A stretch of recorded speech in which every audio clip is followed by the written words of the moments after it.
His fingers traced my jaw as the entire ballroom fell silent, their gasps echoing like thunder in my chest. "You belong to me now," he whispered, his voice cutting through the scandal that would destroy everything I'd ever known. The chandeliers above seemed to dim as every eye in the kingdom witnessed my fate being sealed with a touch that burned like both salvation and damnation. Before we dive into this story, leave your comment with a rating from 1 to 10 and tell us which city you're watching from. May this moment bring reflection and emotion to your heart. The morning mist clung to castle walls as I scrubbed stone floors, my knees raw from hours of work. My cracked hands moved mechanically while my mind drifted beyond these cold corridors. I was nobody here, the bastard daughter of a kitchen maid who died birthing me, raised by grudging charity and my stepfather's indifference. "Ilara!" Lady Morgana's voice cracked across the courtyard. I scrambled to my feet, worn skirts catching on stones. She stood in silk finery while mine hung in patches, her golden hair perfect, while mine escaped in damp tendrils. "The East Wing needs attention before tonight's celebration." "Yes, my lady." The words tasted like ash, but survival meant swallowing pride. Her pale eyes raked over me with disdain. "Do something about your appearance. Even servants should have standards." She swept away, poisonous perfume lingering. This was my world, shadows where the unwanted dwelt. Marcus, my stepfather, had made clear I was an inherited burden. When my mother died, he'd placed me where he thought I belonged, invisible among servants. The castle buzzed with preparation for Prince Adrian's birthday celebration, marking the marriage season's beginning. Noble daughters had arrived for days, their dreams heavy with ambition. I'd seen them from shadows, polished creatures moving through a world crafted for their pleasure. As evening approached, the castle transformed. Thousands of candles flickered in crystal chandeliers catching silk and silver. The great hall hummed with conversation drifting even to remote corners where I worked. I paused polishing brass, my reflection distorted in curved metal. For one moment, I wondered what it would feel like to belong. Dreaming again? Thomas, the stablemaster's son and my only friend, leaned against the wall. His gentle eyes had always seen me as more than circumstances. "You know that never leads anywhere good." I smiled, grateful for his kindness, just wondering what it's like to be someone else. "You're perfect as you are. Ilara." His voice carried feelings we both knew could never be spoken. Approaching footsteps sent us scurrying back to duties. Lady Morgana appeared but wasn't alone. Behind her walked Prince Adrian himself, not as I'd glimpsed from afar. This man moved like a predator, all controlled power and dangerous grace. His dark hair was disheveled, green eyes holding barely contained restlessness. When those eyes found mine, the world tilted. "This is the East Wing." "Your Highness," Lady Morgana said, though her voice sounded distant through the roaring in my ears. But Prince Adrian wasn't listening. He was looking at me with intensity that made my skin burn. I dropped my gaze to the brass fixture but could feel his stare like physical touch. When I dared look up, he was still watching, head tilted as if I were a puzzle. "What's your name?" His voice was deeper than expected, rougher, with an edge of barely leashed power. Lady Morgana's sharp laugh cut through air. "Oh, Your Highness, surely you don't need to concern yourself with servants. This is just Ilara, Marcus the steward's stepdaughter. Quite unremarkable." Something flickered in his eyes. Anger, perhaps. Or something darker. "I didn't ask you, Lady Morgana." Each word precisely enunciated, carrying warning that made the noblewoman step back. I asked her. My hands trembled as I set down the cloth. "Ilara, Your Highness. My name is Ilara." "Ilara." He repeated my name as if testing how it felt, and the sound sent shivers down my spine. "You have your mother's eyes." The words hit like a physical blow. "You knew my mother?" Lady Morgana's gasp was audible, but Prince Adrian ignored her completely. His gaze never left my face as he nodded slowly. I was young then, but I remember her. "She had the same fire in her eyes that you do." "Fire?" I whispered, confused. No one had ever described me as having fire. "Oh yes," he said, stepping closer despite Lady Morgana's obvious discomfort. "It's unmistakable once you know how to look for it." The air between us crackled with something I didn't understand, something that made my pulse race. I should have looked away, remembered my place, but couldn't. His eyes held mine captive, searching for something I wasn't sure I possessed. "Your Highness," Lady Morgana interrupted, voice tight with irritation. "The guests are arriving. Perhaps we should return to the celebration." For a moment, Prince Adrian didn't respond. Then, slowly, that dangerous smile spread across his face. "Yes, of course. The celebration." He looked at me one more time, gaze lingering with intensity that made me weak-kneed. "I trust I'll see you there, Ilara." "Oh, but Your Highness," Lady Morgana stammered. "She's just a servant." "Surely. Then she'll serve," he said simply, tone brooking no argument. "At the celebration, tonight." And with that, he was gone, leaving me standing with shaking hands and a heart threatening to beat out of my chest. Lady Morgana fixed me with pure venom before following him. I pressed my back against the wall, trying to catch my breath. Whatever had just happened, whatever that look meant, I knew with absolute certainty that my life would never be the same. The invisible girl had been seen, and by the most dangerous man in the kingdom. As evening shadows lengthened, I found myself at a crossroads I'd never expected. Tonight, I would step from shadows into a world where I didn't belong. And somehow, Prince Adrian had made that inevitable. The servants' quarters buzzed with nervous energy as word spread of Prince Adrian's command. I stood before the cracked mirror, staring at a reflection that seemed foreign. My dark hair hung loose around my shoulders, catching candlelight. My mother's dress, the only thing of hers I possessed, lay spread across my bed like a whispered promise. "Here, let me help you." Sarah, the head cook's daughter, appeared with gentle hands. She'd always been kind, understanding what it meant to live on the edges of this glittering world. "The emerald green will bring out your eyes." The dress was simple but well made, with modest neckline and flowing sleeves, speaking of a time when my mother had been more than just a kitchen maid. As Sarah helped me into it, I caught glimpses of the woman I might have been in another life. "You look beautiful, Ilara," Sarah whispered, fastening tiny pearl buttons. "Like you belong in that ballroom." But we both knew I didn't belong there. I was a servant girl playing dress-up, stepping into a world that would destroy me without a second thought.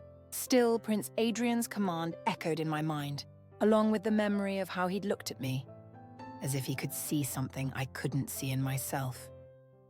The great hall had been transformed into crystal and gold wonderland. Chandeliers cast rainbow patterns across polished marble where couples swayed to gentle melodies. I entered through the servants' entrance, heart hammering as I tried to blend into shadows. But there was no hiding tonight. "Well, well," came a voice like poisoned honey. Lady Morgana appeared before me, flanked by two other noble daughters whose beauty was matched only by their cruelty. Look what crawled out of the scullery. The laughter that followed was sharp enough to cut glass. I lifted my chin, drawing on reserves of strength I didn't know I possessed. His Highness requested my presence. Requested? Lady Vivian looked me up and down with obvious disdain. "I think you misunderstood, dear. Servants don't receive requests." Before I could respond, the music stopped. The entire ballroom fell silent as every head turned toward the grand staircase. Prince Adrian descended like a king from legend, his black formal wear emphasizing powerful lines and the dangerous gleam in green eyes. The crowd parted before him. But he wasn't looking at noble daughters who had spent hours preparing. His eyes found mine across the crowded ballroom, and everything else faded into irrelevance. He moved through the crowd with purpose, ignoring whispered attempts to gain his attention, his gaze never leaving my face. Lady Morgana and her friends stepped hastily aside as he approached. "Ilara." My name on his lips was like a caress and claim all at once. He stopped directly in front of me, close enough that I could smell his cologne, something dark and masculine that made my head spin. "You came." "You commanded it, Your Highness," I managed, though my voice sounded breathless. That dangerous smile played at the corners of his mouth. "Adrian, tonight call me Adrian." Lady Morgana's gasp was audible, but I barely heard it. The use of his given name was an intimacy reserved for family and closest friends, certainly not for a bastard servant girl. I couldn't," I stammered. "You could," he said softly, voice carrying authority impossible to resist. "You will." Before I could protest further, he extended his hand. "Dance with me." The ballroom had gone so quiet I could hear my own heartbeat. Every eye was fixed on us, and I could feel the weight of their shock, disapproval, desperate curiosity. This was social suicide for both of us. But Adrian waited with infinite patience, his hand steady and sure, eyes holding mine with intensity that made the rest of the world disappear. Slowly, as if in a dream, I placed my hand in his. The moment our skin touched, electricity shot through me. His fingers closed around mine with gentle possession, and he led me onto the dance floor as musicians hastily began a waltz. The crowd stepped back, but their whispers followed like smoke. Adrian's arm slipped around my waist, pulling me closer than propriety dictated. His hand was warm and strong against my back, guiding me through steps I'd only ever watched from shadows. Somehow my body knew how to follow his lead. "Don't listen to them," he murmured, breath warm against my ear. "They're just afraid." "Afraid of what?" I whispered back, lost in emerald depths of his eyes. "Of what you represent, of what you make possible." His hand tightened on my waist. "You have no idea what you are, do you?" I shook my head, afraid to speak. The ballroom spun around us in a blur of colour and light, but Adrian was the only thing in focus. "Your mother," he continued, voice so low only I could hear, "was more than just a kitchen maid. She had royal blood in her veins, distant but real. That makes you." "What?" I breathed. "It makes you mine to protect," he said simply, and the possessiveness in his voice sent heat spiraling through my entire body. "It makes you mine to claim, if I choose to." The song ended, but neither of us moved. We stood frozen in the center of the dance floor, surrounded by hundreds yet completely alone. The silence stretched taut, pregnant with possibilities and dangers I couldn't fathom. Then Lady Morgana's voice cut through the tension. "Your Highness, surely you don't mean to waste the entire evening on a single dance?" Adrian's jaw tightened, but he didn't look away from me. "The evening is mine to spend as I choose, Lady Morgana." The insult was delivered with such casual authority that Lady Morgana actually stepped backward. But I could see fury building in her pale blue eyes. Adrian took my hand, thumb tracing gentle circles. "Walk with me," he said. I nodded, unable to find my voice. He led me through the crowd toward terrace doors that opened onto the castle's rose garden. Behind us, whispers erupted into speculation and scandal. The night air was cool against my flushed skin, sweet with blooming roses and jasmine. Moonlight painted the garden in silver and shadow. We walked in silence along stone paths, footsteps muffled by moss and fallen petals. "Do you regret it?" Adrian asked suddenly, stopping beside the fountain. "Dancing with me? Causing such a scene?" I considered the question, thinking of Lady Morgana's fury and the whispers that would follow me. Then I looked at him. Really, looked at him, and saw not the untouchable prince of my imagination, but a man who carried the weight of an entire kingdom. A man who had chosen to share one dance with a girl who had nothing to offer but herself. "No," I said honestly. "I don't regret it." Something shifted in his expression, a wall coming down. "Good," he said softly, "because this is only the beginning." Before I could ask what he meant, he stepped closer, close enough that I had to tilt my head back to meet his eyes. His hand came up to cup my cheek, thumb tracing my cheekbone with infinite gentleness. "You're trembling," he observed. "You make me nervous," I admitted. "Good," he repeated, and then his lips were on mine. The kiss was soft at first, almost tentative, but I couldn't have moved if the world was ending. His mouth was warm and sure against mine, tasting of wine and promises. When I kissed him back, hesitant but wanting, he made a sound that sent heat racing through my veins. When we separated, I was breathless and dizzy, clinging to his shoulders.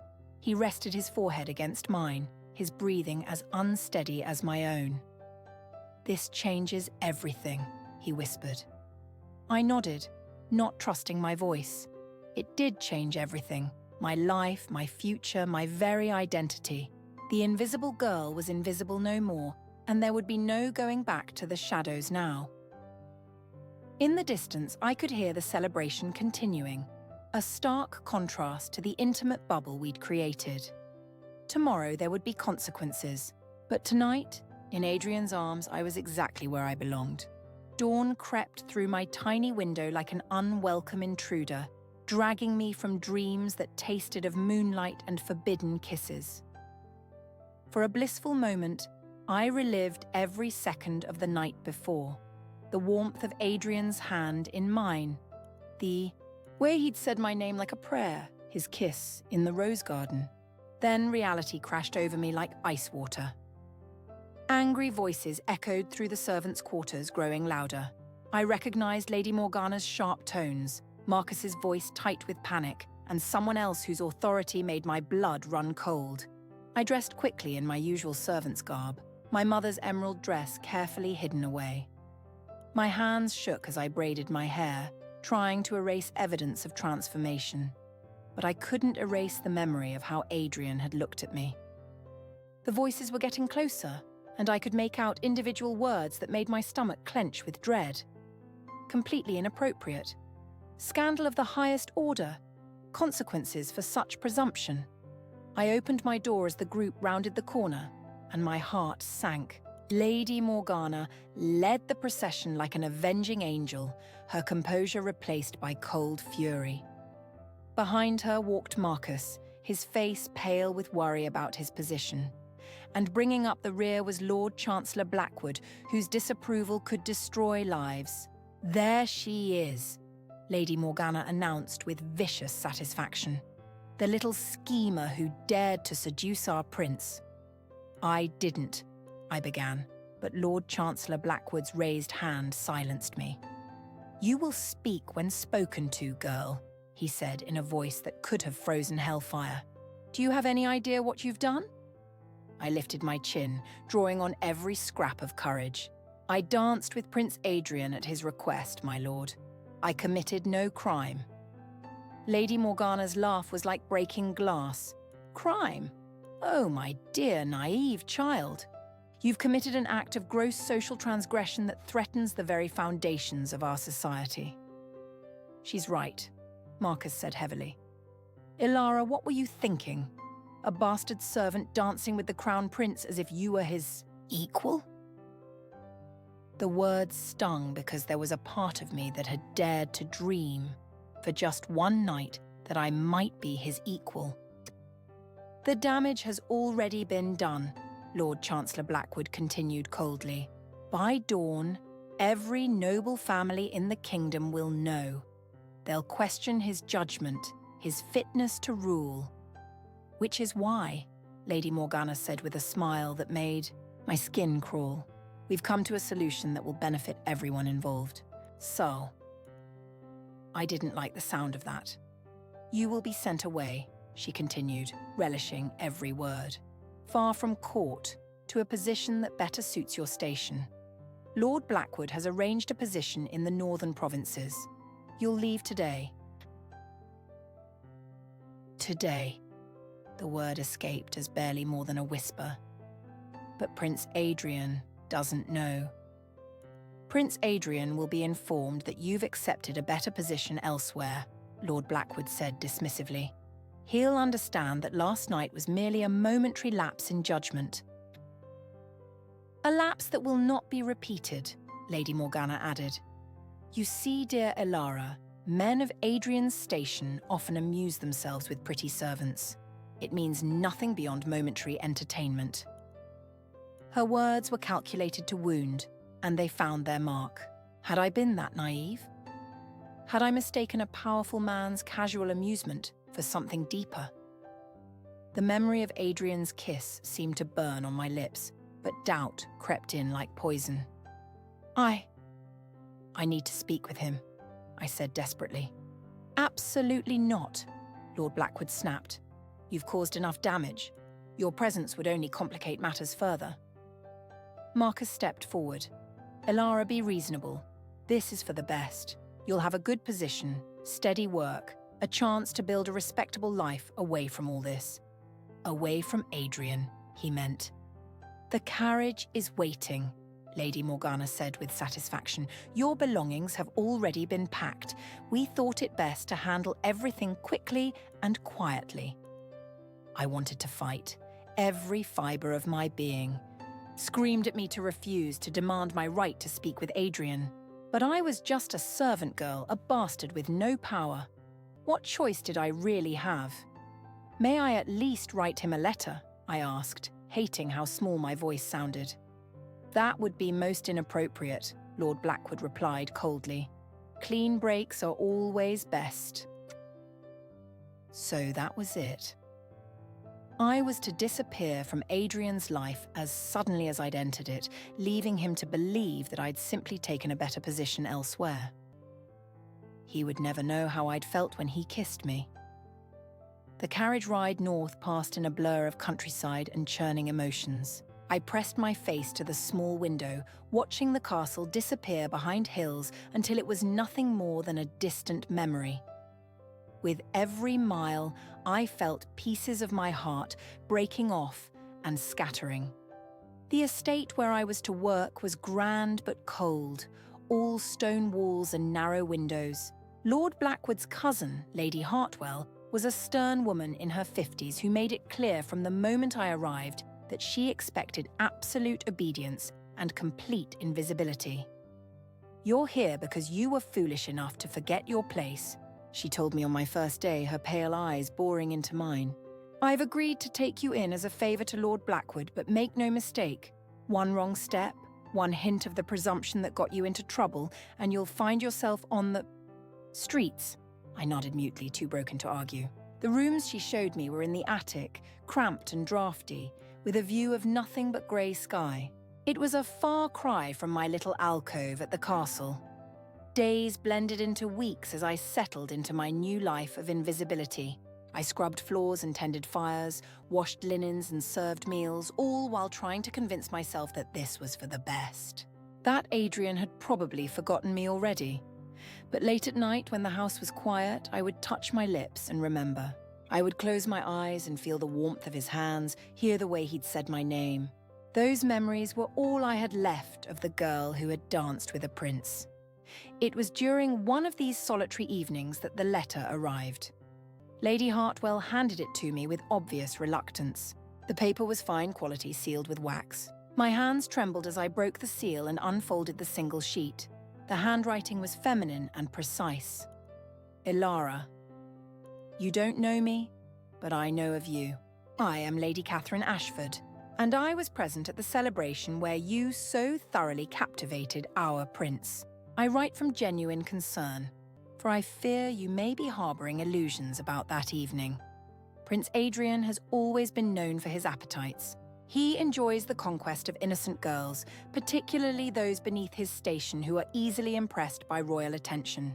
You are far from the first servant to catch his eye.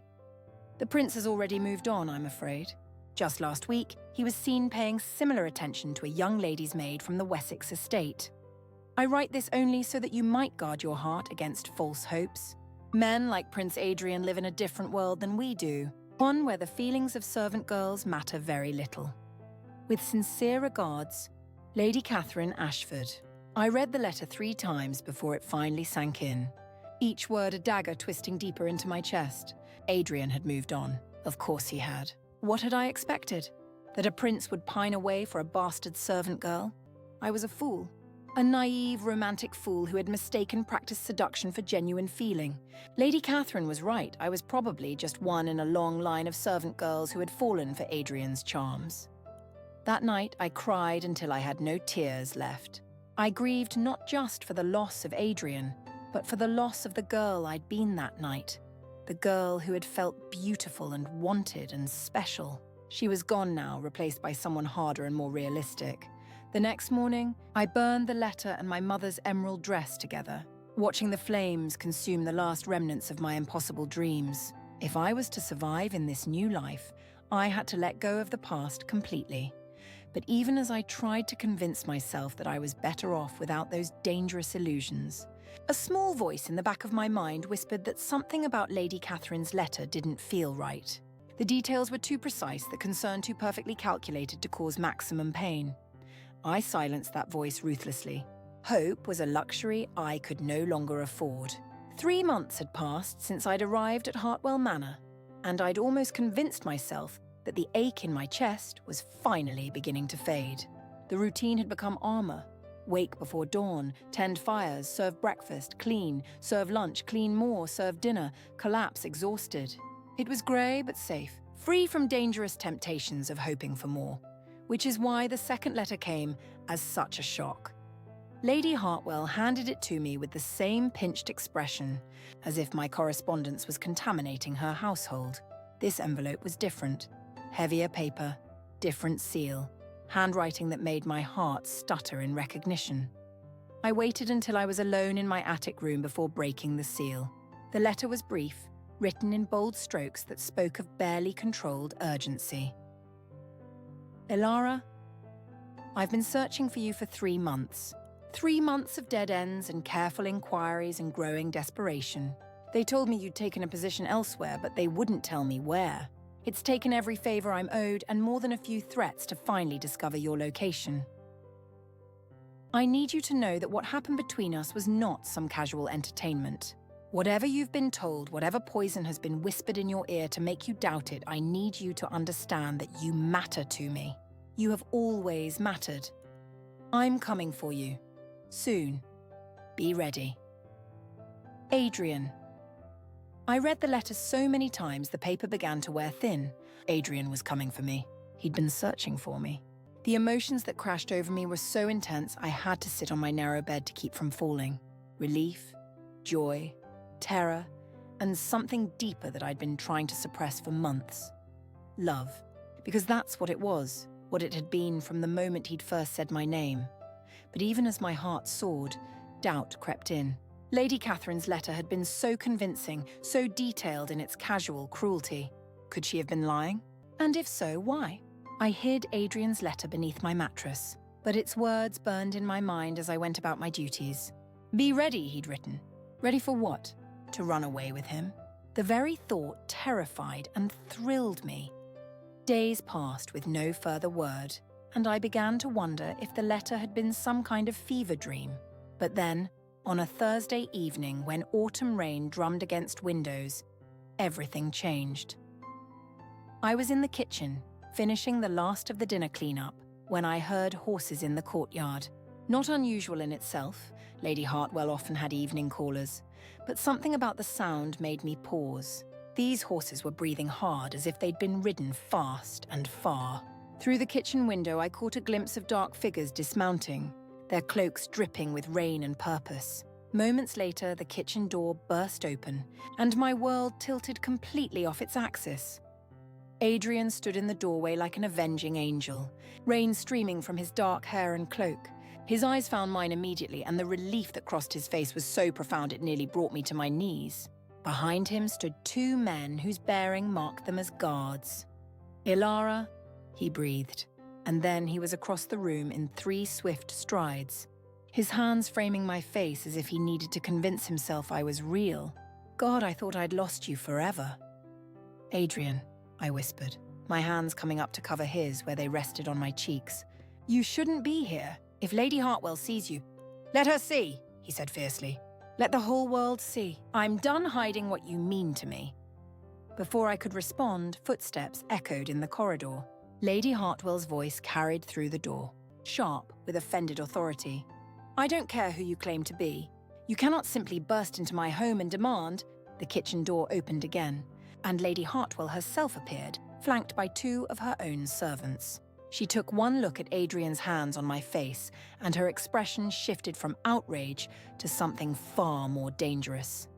Your Highness, she said, her voice dripping with false courtesy.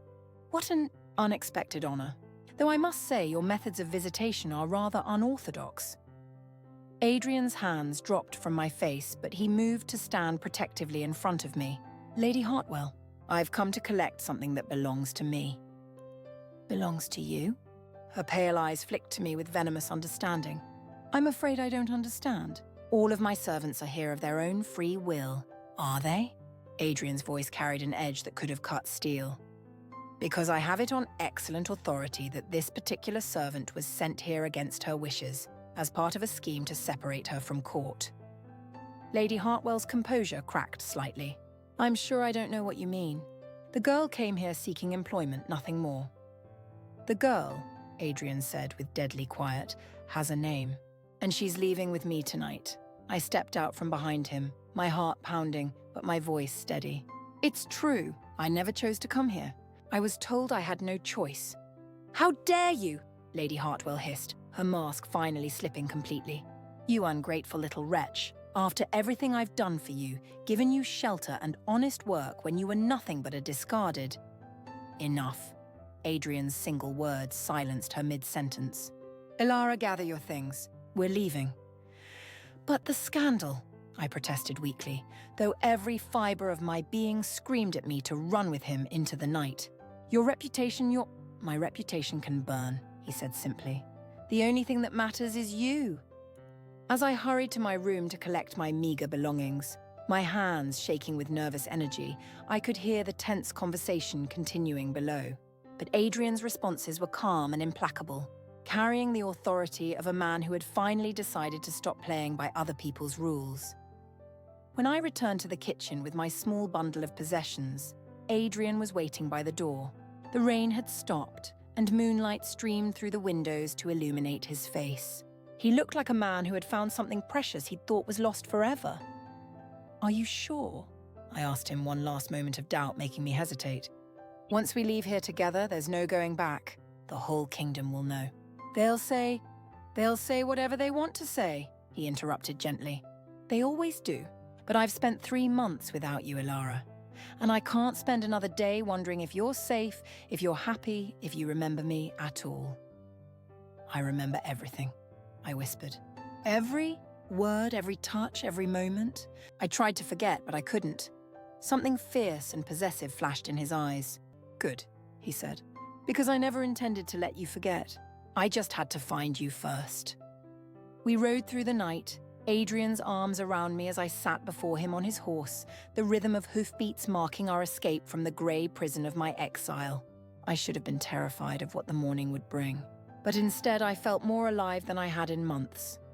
As dawn broke over the hills ahead of us, painting the sky in shades of rose and gold, Adrian's voice rumbled against my ear.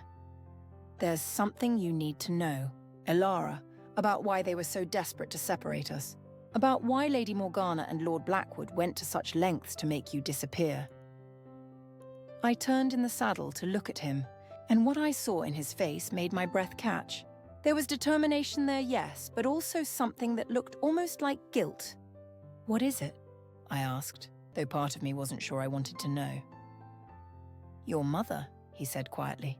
She wasn't just a kitchen maid with royal blood. She was my father's cousin, which makes you... He paused, his eyes searching my face. It makes you legitimate nobility, Ilara.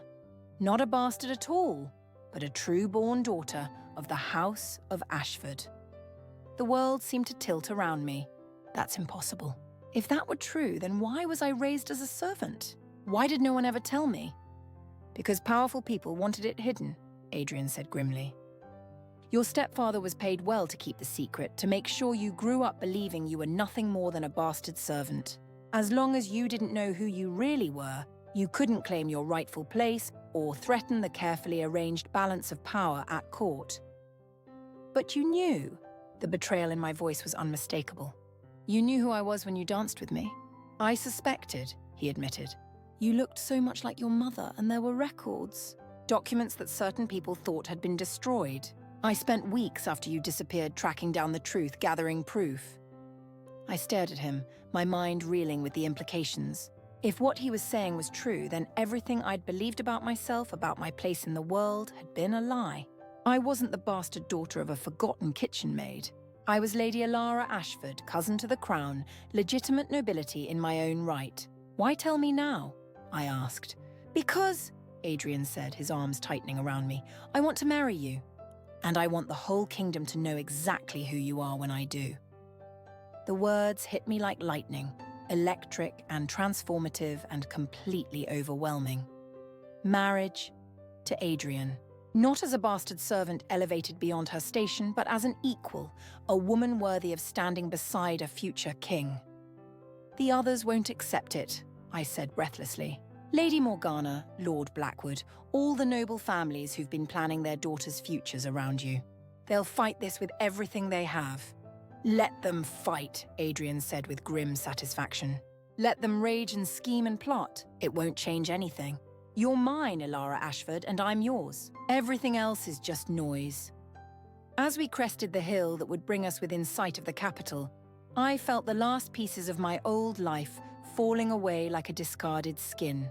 The girl who had scrubbed floors and lived in shadows was gone forever, replaced by someone I was only beginning to understand.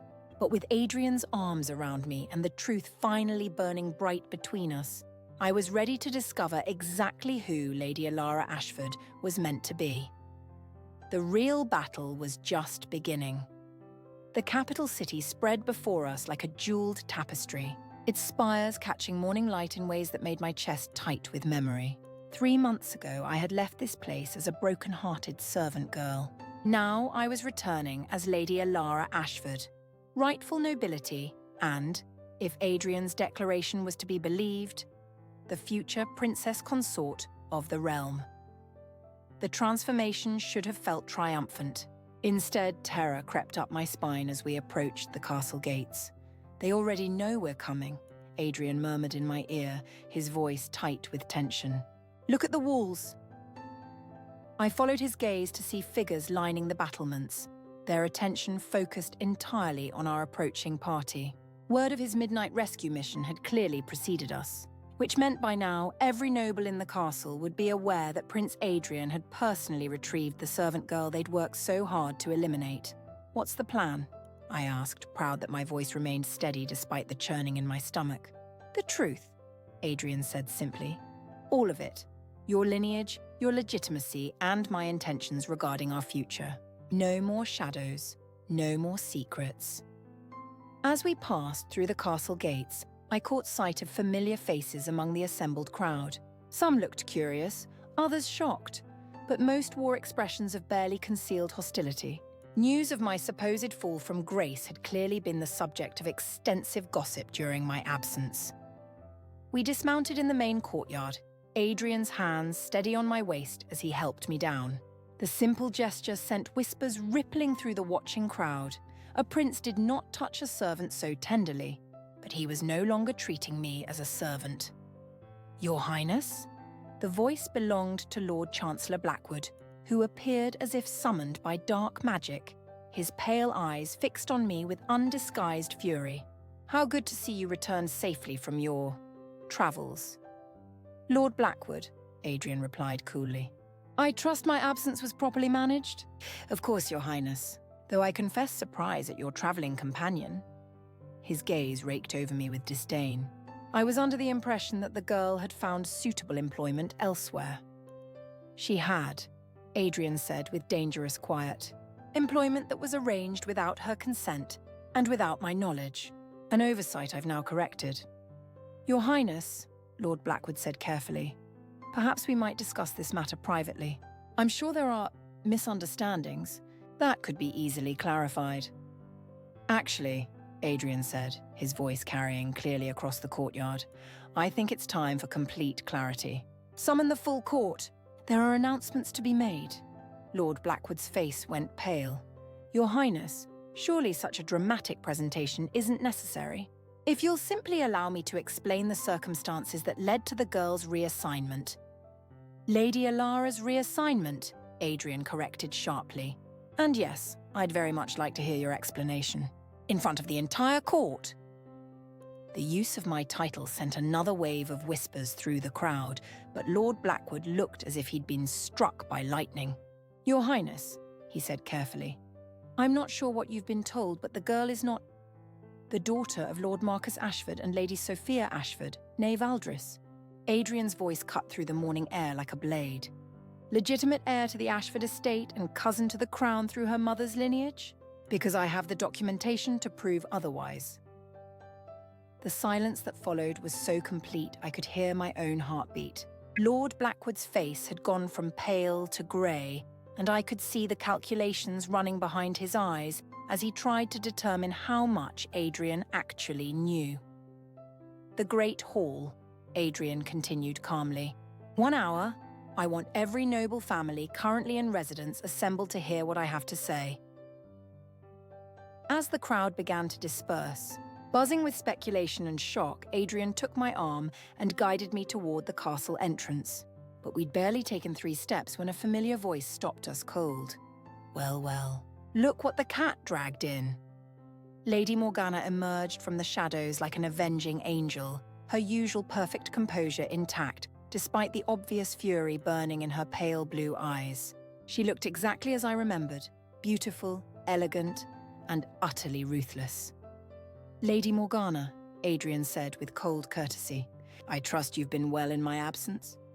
"Concerned, rather," she replied, her gaze fixed on me with naked hostility. "When we heard you'd gone racing off into the night to retrieve a runaway servant, we feared for your safety and your reputation." "My reputation is my own concern," Adrian said evenly. "As are my choices regarding companionship." Lady Morgana's laugh was like broken glass. "Companionship? Is that what we're calling it now?" Her eyes raked over my travel-stained dress with obvious disdain. "Really, Adrian, if you wanted a temporary distraction, there are far more suitable options than a bastard servant girl with delusions of grandeur." The words hit their mark with devastating accuracy, and I felt my cheeks burn with humiliation. Despite everything Adrian had told me about my true parentage, part of me still felt like that invisible servant girl. But Adrian's reaction was swift and decisive. He stepped forward, moving between Lady Morgana and me with predatory grace, his voice dropping to a tone that could have frozen fire. "You will apologize to Lady Alara," he said quietly. "Immediately." "Lady Alara?" Lady Morgana's voice rose in incredulous laughter. "Oh, this is rich. What's next? Shall we start calling the stable boys Sir and the kitchen maids Your Grace?" "You will apologize," Adrian repeated, each word precise and deadly, "or you will find yourself banished from court permanently. Your choice." The threat hung in the air between them like a blade, and for the first time since I'd known her, Lady Morgana looked genuinely uncertain. She was the daughter of one of the most powerful dukes in the realm, accustomed to deference and respect from everyone except the royal family itself. "You're serious," she said finally, her voice hollow with disbelief. "Deadly serious," Adrian confirmed. "Apologize or leave, now." I watched the internal struggle play out across Lady Morgana's beautiful features, pride warring with pragmatism, fury battling with self-preservation. Finally, pragmatism won, though the words that emerged were barely audible and dripped with poison. "I apologize, Lady Alara, for any offense my words may have caused." "Accepted," I said quietly. Though we both knew the apology was meaningless, Lady Morgana would never forgive this humiliation. As we walked away, leaving Lady Morgana standing alone in the courtyard, I could feel her gaze burning into my back like acid. Whatever protection Adrian's affection might provide, I knew I'd just made an enemy who would stop at nothing to destroy me. "She'll never accept this," I murmured to Adrian as we climbed the steps to the castle's main entrance. "None of them will." "They don't have to accept it," Adrian replied grimly. "They just have to live with it. And after today, they'll understand that this isn't some passing fancy or temporary indulgence. You're here to stay, Alara, as my equal, my partner, and eventually my wife." The word wife sent another shock through my system. Even knowing the truth about my parentage, even with Adrian's unwavering support, the idea of actually marrying the Crown Prince seemed like the most impossible dream of all. "The Great Hall is going to be a battlefield," I said quietly. "I know," Adrian replied, his hand finding mine and squeezing gently. "But we'll face it together. And when it's over, everyone will know exactly who you are and what you mean to me." As we entered the castle proper, servants scattered before us like leaves in a storm. I could see the shock on their faces, the disbelief at seeing me walk beside Adrian as an equal rather than trailing behind him with downcast eyes. Some of them had been kind to me during my time here, but others had treated me with casual cruelty. Now everything had changed, and they didn't know how to react to the transformation. "Adrian," I said softly as we approached the guest chambers where I would prepare for the coming confrontation. What if the documentation isn't enough? What if they refuse to acknowledge my legitimacy even with proof? He stopped walking and turned to face me, his hands coming up to frame my face with infinite tenderness. Then we'll make them acknowledge it, he said simply. By force if necessary. You're mine, Ilara, and I protect what's mine with everything I have. The possessiveness in his voice should have frightened me. Instead, it sent heat spiraling through my entire body, a reminder of the connection that had brought us to this moment. Whatever happened in the Great Hall, whatever battles we faced in the days to come, we would face them together. And for the first time since this all began, I truly believed we might actually win. The Great Hall had been transformed into a court of judgment. Every noble family currently in residence sat in carefully arranged sections, their positions reflecting the complex hierarchy of court politics. I could feel their eyes on me like physical weights as Adrian and I entered together, his hand possessively placed on the small of my back. I wore my mother's emerald dress again, the one I'd rescued from my hasty packing at Hartwell Manor, but this time it felt different. Instead of a costume borrowed from someone else's life, it felt like armor, a connection to the woman who had given me both life and the blood that ran through my veins. King Aldrich sat on his throne at the far end of the hall, his weathered face impassive as he watched our approach. I had never been this close to the king before. Servants were meant to be invisible in his presence, and his resemblance to Adrian was striking. The same green eyes, the same strong jaw, the same aura of controlled power. "Your Majesty," Adrian said, bowing slightly as we reached the base of the dais, "thank you for agreeing to hear this matter."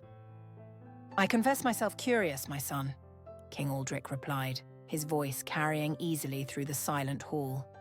"When Lord Blackwood reported that you had gone to extraordinary lengths to retrieve a servant girl, I assumed there must be more to the story." "There is indeed, Your Majesty," Adrian said formally. "I present to you Lady Ilara Ashford, daughter of Lord Marcus Ashford and Lady Sophia Ashford, rightful heir to the Ashford lands and titles, and my chosen bride." The silence that followed was so profound, I could hear the wind whistling through the castle's ancient stones. Then the explosion of voices began, gasps, protests, and what sounded like Lady Morgana's particularly sharp intake of breath. "Impossible," Lord Blackwood's voice cut through the chaos as he rose from his seat among the king's advisors. "Your Majesty, the girl is a bastard servant, the illegitimate daughter of a kitchen maid.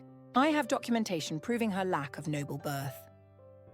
"As do I," Adrian said calmly, producing a leather portfolio from his coat. "Documentation proving the exact opposite. Shall we compare our evidence before the court?" King Aldrich raised his hand and silence fell instantly. "Present your case, Lord Blackwood. Let us hear this documentation you claim to possess." Lord Blackwood moved to the centre of the hall with obvious reluctance, carrying his own portfolio. "Your Majesty, I have here the marriage records showing that one Marcus Ashford, minor noble and court steward, married a kitchen maid named Mary in a ceremony of convenience. The woman was already with child, bastard born to an unknown father. The current girl calling herself Ilara is the product of that illegitimate union." "And I," Adrian said, stepping forward with quiet authority, "have the real marriage records, the ones showing that Lady Sophia Valdris, cousin to the crown and rightful heiress to the Valdris estates, married Lord Marcus Ashford in a ceremony blessed by the church and witnessed by 3 members of the nobility. Their daughter Ilara was born 8 months later, making her legitimate on both sides of her lineage." "Forgeries," Lord Blackwood spat, though I could see sweat beading on his forehead. "Cleverly crafted perhaps, but false nonetheless. Shall we test that theory?" Adrian's voice carried a dangerous edge. "I propose we summon Father Benedict, who performed the ceremony 24 years ago. He's currently residing at the monastery just outside the capital and would be able to verify the authenticity of these documents." Lord Blackwood's face went pale. Father Benedict is an old man, his memory unreliable. "His memory," said a new voice from the back of the hall, "is perfectly reliable." Every head turned as an elderly priest made his way through the crowd. His simple brown robes a stark contrast to the silk and velvet surrounding him. I recognized him immediately from my childhood. Father Benedict had been a fixture at the castle. "Your Majesty," Father Benedict said, bowing deeply to the king. "I heard that my testimony might be required in this matter." "Father," King Aldrich said with obvious warmth. "Indeed, your counsel would be most welcome. Do you recall the marriage of Marcus Ashford and Sophia Valdris?" "I do, your Majesty, very clearly." The old priest's eyes found mine across the hall, and I saw recognition and something that might have been pride in his gaze. Lady Sophia was with child when she wed Lord Marcus, but the child was his, conceived in love before their formal ceremony could be arranged. I remember because Lady Sophia was so concerned about the appearance of impropriety, even though she and Lord Marcus had been formally betrothed for months. The hall erupted in whispers again, but Father Benedict wasn't finished. I also remember the birth because I was called to bless the child. Lady Alara Ashford, born legitimate and true rightful heir to both the Ashford and Valdris lines. "You're lying," Lady Morgana's voice cut through the whispers like a knife. She had risen from her seat, her perfect composure finally cracking to reveal the desperation beneath. "This is all an elaborate deception designed to legitimize the prince's inappropriate liaison with a servant." "Lady Morgana," King Aldrich's voice carried a warning. "You will address the court with proper respect, or you will be removed." But Lady Morgana was beyond caring about protocol. Her pale blue eyes were wild with fury as she pointed an accusing finger at me. "Look at her. Does she look like nobility to you? She has calloused hands from scrubbing floors. If she were truly Lady Sophia's daughter, would she have been raised as a servant?" "An excellent question," Adrian said with deadly calm. "Lord Blackwood, perhaps you could explain why the legitimate daughter of two noble houses was raised in the servants' quarters." Lord Blackwood looked like a man facing his own execution. The trap Adrian had set was closing around him, and there was nowhere left to run. There may have been some confusion regarding the girl's parentage." "Confusion," Adrian repeated flatly. "Confusion that led to a noble child being raised as a bastard servant. Confusion that required falsifying official documents and bribing court officials to maintain the deception. Confusion that seems remarkably convenient for certain parties who might benefit from eliminating a potential claimant to significant estates and inheritance." "What are you suggesting?" Lord Blackwood's voice was barely above a whisper. "I'm suggesting that you and others orchestrated an elaborate scheme to hide Lady Alara's true parentage for your own benefit," Adrian said, his voice carrying to every corner of the hall. "The Valdris estates have been managed by your cousin for the past 20 years, have they not? Generating significant income that rightfully belongs to Lady Alara as the sole Valdris heir." The silence that followed this revelation was different from the others, deeper, more dangerous. The implications of what Adrian was suggesting went far beyond a simple case of mistaken identity. If he was right, then Lord Blackwood and his allies had committed fraud on a massive scale. "These are serious accusations, my son," King Aldrich said quietly. "Do you have proof of this conspiracy?" "I do, your Majesty." Adrian produced another document from his portfolio. "Financial records showing the disposition of Valdris estate income for the past 2 decades. All of it diverted to Lord Blackwood's cousin, none of it held in trust for the rightful heir who was supposedly dead." "Because we believed she was dead," Lord Blackwood protested desperately. "The girl was reported stillborn, and when a bastard child appeared in the servants' quarters, a bastard child who bore a striking resemblance to Lady Sophia," Father Benedict said gently. "A resemblance that several people commented on at the time, though they were discouraged from pursuing the matter further. The web of lies was unraveling before the entire court, and I could see the exact moment when Lord Blackwood realized his position was hopeless. His shoulders sagged in defeat, and when he spoke again, his voice carried the hollow ring of a broken man. "It was never meant to harm the child," he said quietly. We believed she would be better off not knowing. The inheritance would have caused nothing but trouble, made her a target for fortune hunters and political schemes. We thought we were protecting her." By stealing her birthright and forcing her to live as a servant. Adrian's voice was cold enough to freeze hellfire. By allowing her to believe she was worthless, illegitimate, beneath notice. You call that protection? I found my voice at last, though it trembled with the weight of 24 years of suppressed emotion. You call allowing me to scrub floors and empty chamber pots protection? You call letting others treat me as less than human protection? I stepped forward, my mother's emerald dress rustling around me like whispered promises. I may have been safer in your version of obscurity, Lord Blackwood, but I was never free. I was never allowed to be who I truly was. And who are you, Lady Alara? King Aldrich asked, his voice gentle but commanding. Now that the truth has been revealed, who do you choose to be? I looked around the great hall at the faces that had watched me with disdain and dismissal for so many years. Then I looked at Adrian, whose green eyes held pride and love and unwavering support.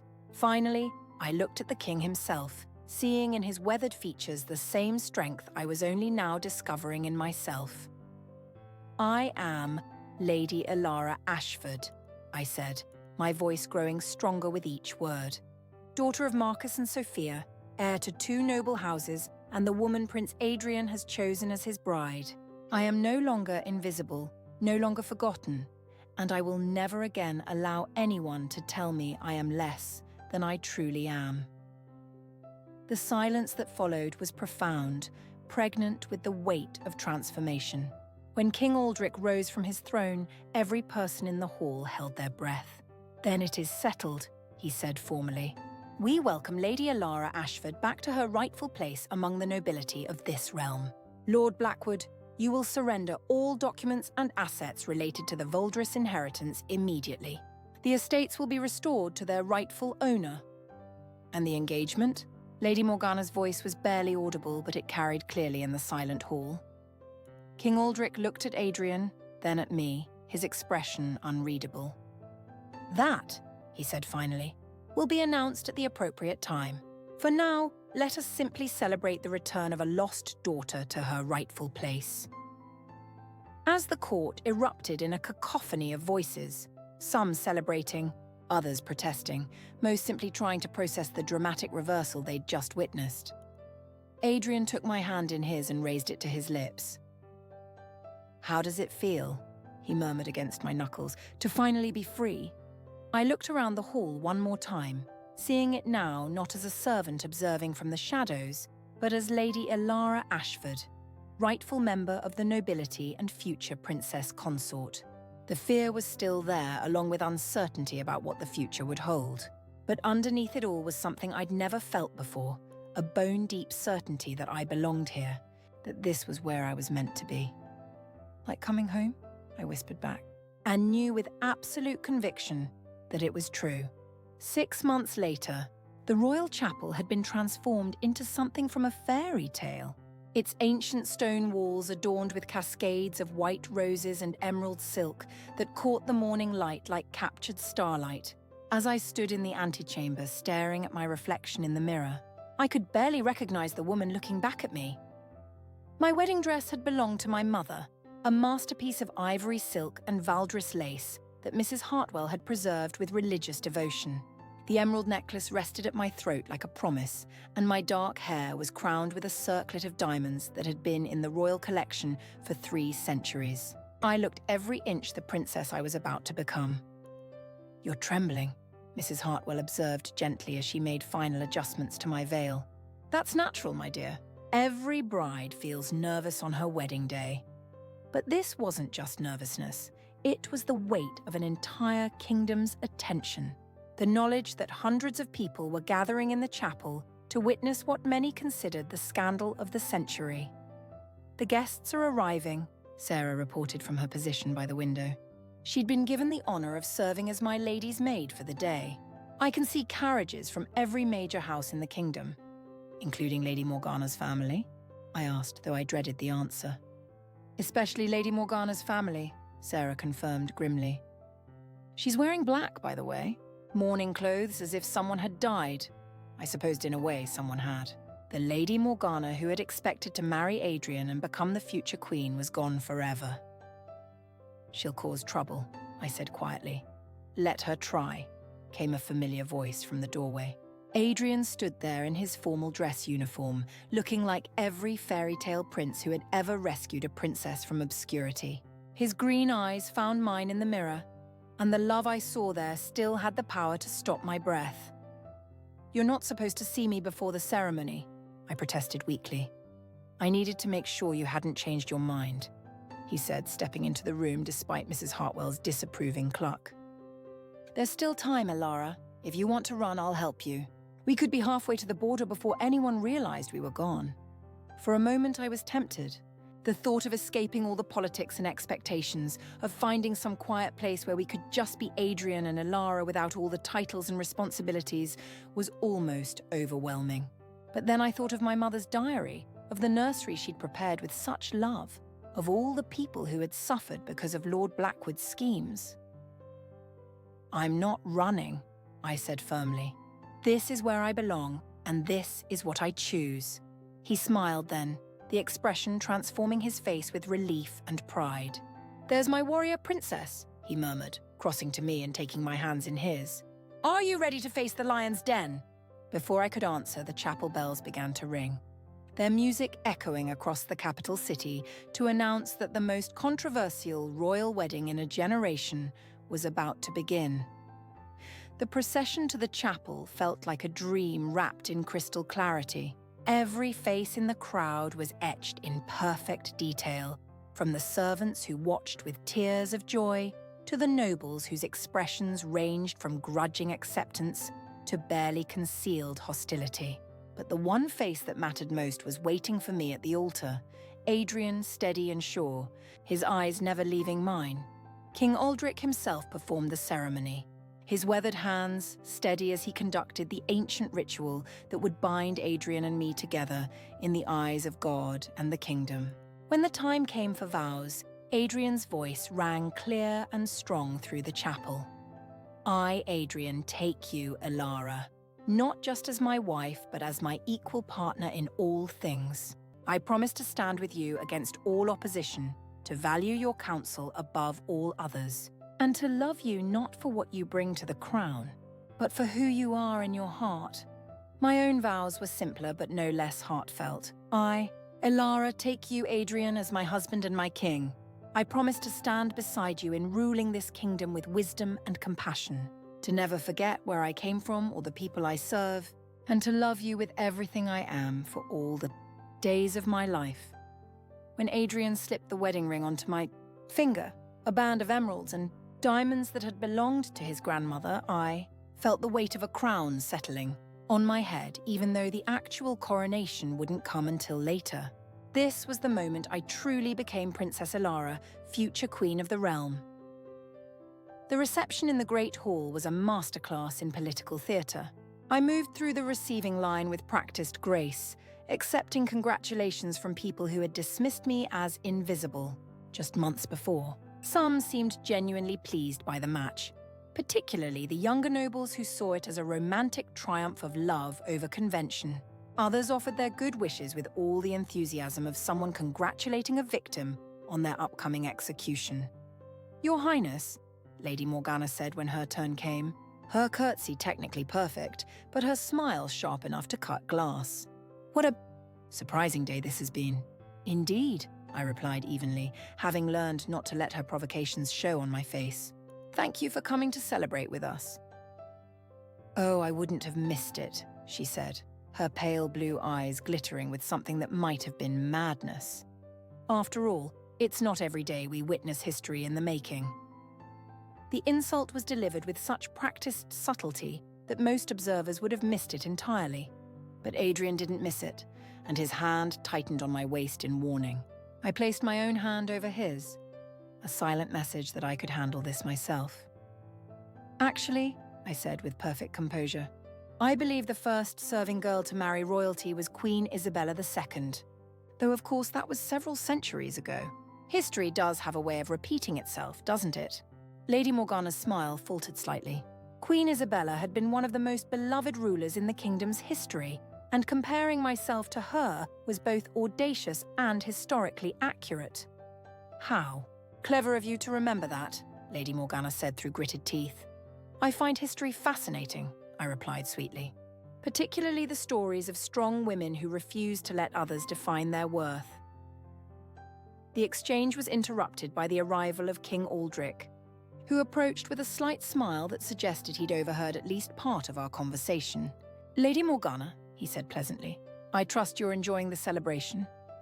"Of course, Your Majesty," she replied, her mask of politeness sliding back into place.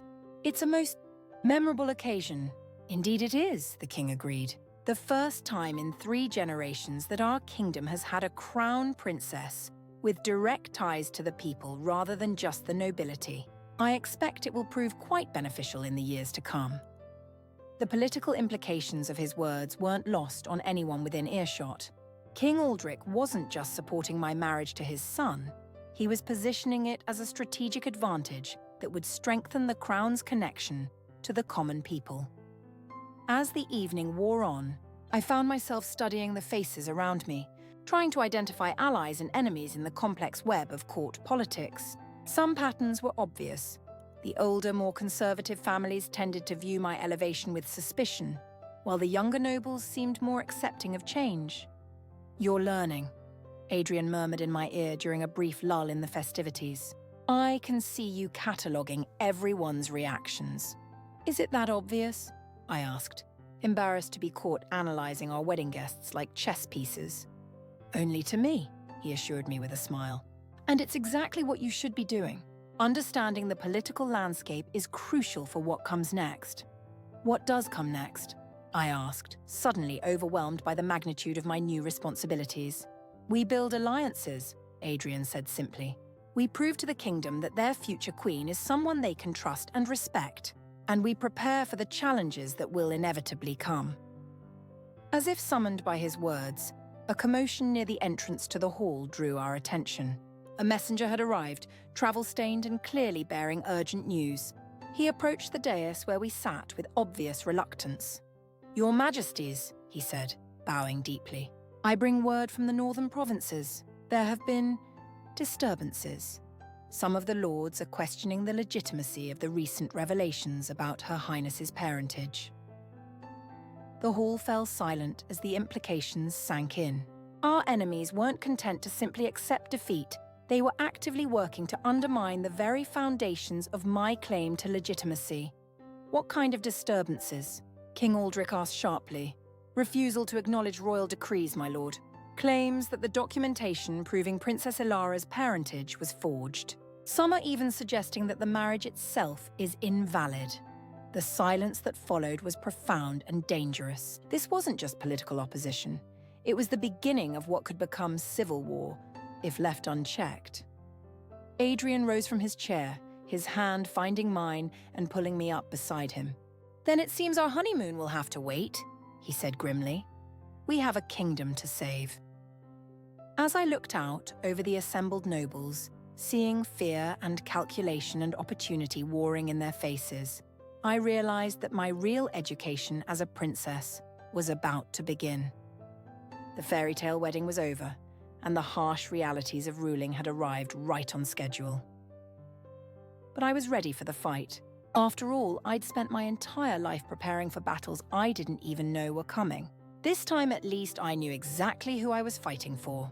6 months into my marriage, I stood on the battlements of Northmere Castle, watching smoke rise from the village below where our enemies had tried to incite rebellion against the crown. The sight should have filled me with despair, but instead I felt only cold determination. This was the price of claiming my rightful place, a kingdom divided, nobles choosing sides, and common people caught in the middle. The reports from the other provinces. I asked Captain Morrison, who had become my most trusted military advisor, despite the scandal of a princess seeking counsel from a mere soldier. "Mixed, Your Highness," he replied honestly. "The eastern lords remain loyal, and the southern houses have declared for the crown. But the north?" He shook his head grimly. "Lord Blackwood may be disgraced, but his influence runs deep. They're calling this the War of False Claims, saying you've bewitched the prince into abandoning his duty." I almost smiled at that. If only they knew how completely Adrian had bewitched me instead. how every day of our marriage had deepened my love for both him and the kingdom we were fighting to preserve. "Your Highness?" came a familiar voice behind me. Sarah approached with careful steps, her face worried. "A messenger has arrived from the capital. Lady Morgana has petitioned the church to annul your marriage." The audacity of it took my breath away. "On what grounds?" "She claims to have evidence that your parents' marriage was never properly consummated, making you illegitimate despite the ceremony. She's also suggesting that Prince Adrian was coerced into the match through unnatural means, witchcraft. They were actually claiming I'd used witchcraft to seduce Adrian into marriage. The accusation was so absurd it would have been laughable if it weren't potentially fatal." "Where is my husband?" I asked, forcing my voice to remain calm. "In the war room with the other commanders," Sarah replied.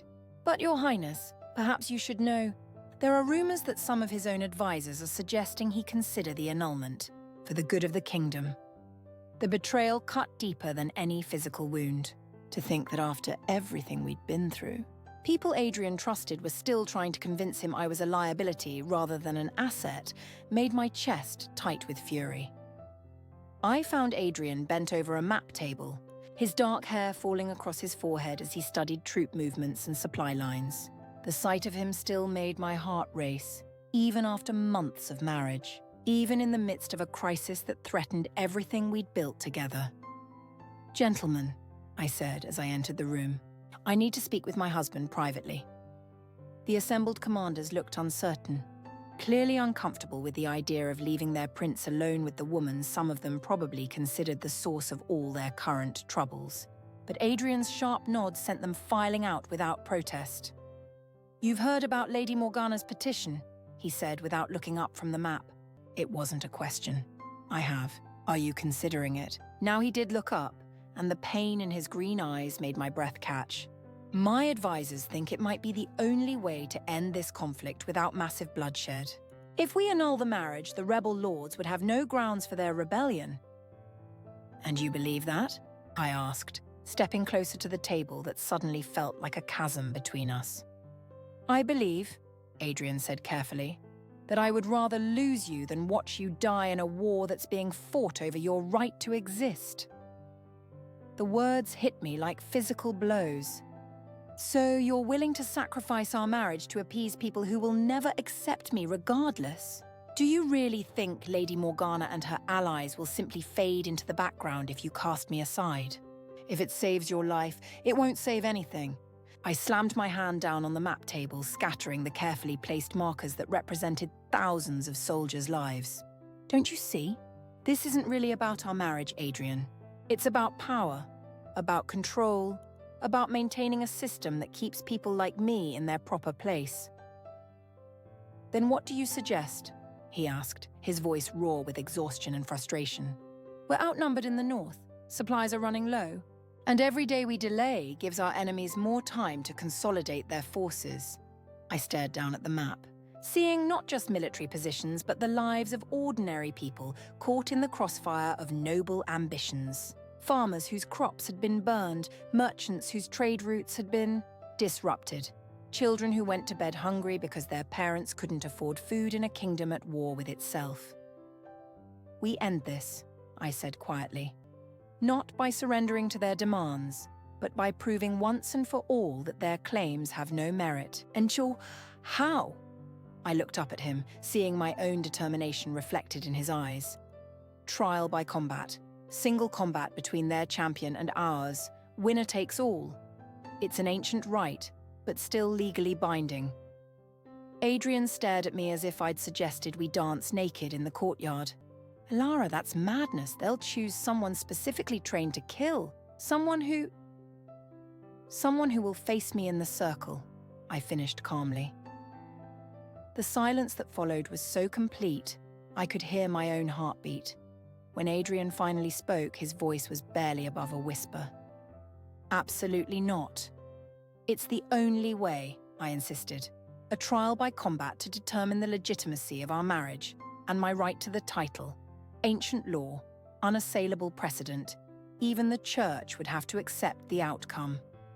I said no, Ilara. I won't watch you die to prove a point. and I won't watch our kingdom tear itself apart because I was too afraid to fight for what's right. I moved around the table to stand directly in front of him, my hands coming up to frame his face. This is who I am, Adrian. Not the servant girl who hid in shadows, not the lady who needs protection, but a woman who will fight for her people even if it costs her everything. You're my wife, he said desperately. You're supposed to let me protect you. I'm your partner, I corrected gently. Your equal, remember. That was in our vows, and sometimes partners have to protect each other in different ways. I could see the internal war playing out in his expression, love battling with logic, protectiveness clashing with respect for my autonomy. When he finally spoke, his voice was thick with emotion. If you do this and lose. I won't lose, I said with more confidence than I felt. I've been training with Captain Morrison for months. I'm stronger than I look, faster than they expect, and I have something their champion doesn't have. What's that? Everything to lose, I said simply. A husband I love, a kingdom I'm meant to protect, and a legacy I refuse to let them destroy. That evening, I sat in our private chambers writing letters to Mrs. Hartwell at the Valdris estate, to Father Benedict at his monastery, to Sarah and Thomas and all the people who had believed in me when believing was dangerous. If tomorrow went badly, I wanted them to know that their faith hadn't been misplaced. Adrian found me there as midnight approached, his face haggard with worry. The challenge has been sent, he said quietly. Lord Garrett will serve as their champion. I knew the name, a knight renowned for his skill with a sword, a man who had never lost a single combat in 20 years of fighting. The knowledge should have terrified me, but instead it felt like confirmation that I was making the right choice. Do you regret it? Adrian asked, settling beside me on the window seat where I'd been watching the stars. Any of it? The marriage, the crown, the responsibility? I considered the question seriously, thinking of the servant girl I'd been just a year ago, invisible and forgotten and safe in her obscurity. Then I thought of the woman I'd become. Wife to a prince, heir to great estates, protector of a kingdom's future. The transformation had cost me everything familiar and comfortable, but it had given me something far more valuable in return. I regret that it took so long, I said honestly. I regret the years we lost, the time I spent believing I was worthless, the damage done to innocent people while the truth stayed hidden. But I don't regret fighting for what's right, and I don't regret loving you. Adrian pulled me against his chest, his arms tightening around me as if he could somehow shield me from what was coming. Promise me something, he whispered against my hair. Anything. Promise me that no matter what happens tomorrow, you'll remember that you're already the greatest queen this kingdom has ever had. You don't need to prove anything to anyone. I tilted my head back to look at him, seeing love and pride and absolute faith in his green eyes. I promise, I whispered. But I'm not fighting to prove I'm worthy of the crown, Adrian. I'm fighting to prove the crown is worthy of the people it serves. As dawn broke over Northmere Castle, painting the sky in shades of rose and gold, I stood in the center of the combat circle, wearing my mother's emerald dress instead of armor. The symbolism was deliberate. I wasn't just Princess Elara fighting for her title, but Lady Sophia's daughter reclaiming a legacy that had been stolen before I was born. Lord Garrett stood across from me, impressive in his gleaming mail, his sword already drawn and ready. Around the circle, representatives from every major house in the kingdom watched with bated breath, knowing they were about to witness either the validation of their future queen or her spectacular destruction. Begin, called the herald, and the fate of a kingdom hung in the balance of a single fight. But as I drew my own blade and saw the surprise in Lord Garrett's eyes at my confident stance, I felt my mother's strength flowing through me along with Adrian's love and the determination of everyone who had ever believed I was worth fighting for. This was my moment, my choice, my stand against everyone who had ever tried to tell me I was less than I truly was. Win or lose, I would face it with my head held high and my heart full of the absolute certainty that I was exactly where I belonged. The battle for my crown and my kingdom had finally begun. Thank you for joining me on this incredible journey from the shadows to the throne. If this story touched your heart, moved your soul, or left you breathless with emotion, I'd love to hear from you. Please leave a comment sharing your thoughts, give this story a rating, and don't forget to like and subscribe for more tales of love, courage, and transformation. Your support means everything to a storyteller's heart, and I can't wait to share more adventures with you soon. Until next time, may you always remember that your worth isn't determined by others' opinions, but by the strength and love you carry within yourself.